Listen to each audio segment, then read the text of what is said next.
voilà mbokk yeeg xarit yi gërëm nañu leen bu baax ci ànd bekk ñun boobu ak léegi yéen a ngi wàcc lii nga xam ne moom moo di événement méga concert Enjoy bu Pape Diouf ak waa Génération Consciente ñu ngi fii nag ci CICES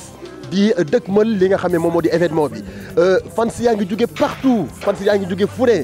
loolu nag moo waral suñu jotaay bi tey dañu bëgg nag ñu woo ñi nga xam ne ñoom ñoo di fans Pape Diouf yu jógee ci sous-région bu Afrique sous-région bu Sénégal ak fii nga xamante ni moom moo di ci région bu Sénégal partout dans le monde fu ne nit jóge na fa très rapidement ñu wax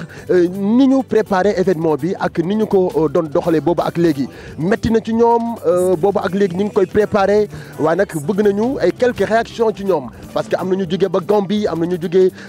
ba Mauritanie am na jógee ba Mali am na ñu jógee ci fu ne ci dëkk bi Laba ma bëgg nga wax ñu tuuti ci événement bi ginnaaw boo nuyoo ñi lay seetaan. waaw asalaamaaleykum DJ Padros ñoo ngi nuyu ñi ñuy seetaan ñëpp à travers le monde bon effectivement comme ni nga ko waxee noonu la affaire yi amee suba ba léegi ñun tooguñu ñoo ngi diggante entre accueillir gan yi waa Gambie léegi la ñu yegg si. def waa Gambie parce que am na ñu ma fi gisoon léegi de. waaw yegg si nañ dafa mel ni am na ñu taxawee beneen sens yi. Mboka kaay voilà nga wax ma tuuti ni ngeen préparé méga concert Enjoy bi depuis Gambie ba Sénégal coono bi bari na waaye jaral na leen ko Pape Diouf. ça va noo def maa ngi nuyu àdduna ñëpp di taxawal fii tey waa Gambie fu mu nekk man le premier laa egg si Gambie naka Sénégal waaye depuis barka démba ba tey waa mu ngoog kii duma bàyyi ma fen 20 foog naa 20 mooy 20 waaw ñaar fukki bis egsi nañ yóbbu nañ leen seen hôtel seen dalukaay am na ñeneen ñu ma woo léegi sa ñoom Aïda Socé ak ñeneen Alaaji Ndiaye dem na jëli leen pour di won leen fu ñoo dal ñun macha allah coono bi tamit mbégte la parce que Pape Diouf bu amee ndam dafa mel ni ñun ñoo am ndam. ngeen préparé événement bi suba yéen ak Pape Diouf ngeen nar a rëkkante nar a enjoy seen album. jarut samay wax bu ma waxee du sax ñoom kañ nañ xaar rek surprise ba suba di ngeen gis lu ngeen musut a gis xam nga yéen sénégalais ngeen da ngeen foog yéen a ñu daax a rëkkante barke yàlla dootoo leen ko defati ci àdduna lii laa wax lii lancement bi rek la. wax ma tuuti yéen tamit mobilisation bi métti na ci seen côté parce que depuis boobu ba léegi yéen a ngi wàcc. mais looloo ñu war ndax xam nga mbir boo ci bokkee doo xaar kenn di la ci jox benn responsabilité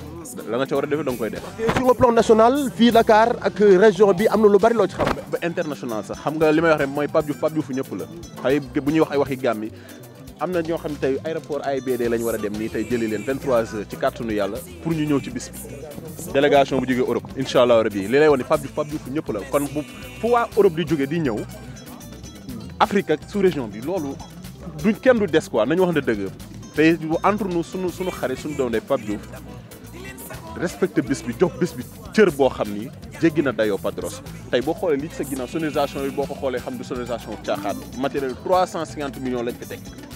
lépp pour bégal fans yi bégal soppe yi ak waajal suñu grand événement bi ñuy di waajal buy Bercy mais Sénégal yi nañ xam ne ñun suba fii suñu Bercy la. léegi soppe yi nekk Dakar mobilisation bi ngeen def lan nga ma ci mën a wax tuuti. mobilisation bi mi ngi ba tey nii may waxee yow nii nit ñaa ngi ñëw ba léegi nii may waxee. waa Grand Dakar waa HLM waa Padoua waa Pikine. raw lu xew de xam nga classico bi fan ak fan la. diggante Pikine la ak ñaari tali. c'est ça ak waa Génération Consciente demain incha allah à partir de 20h nee nañu ku ñëwul 20h ku mu fekkul ci biir salle bi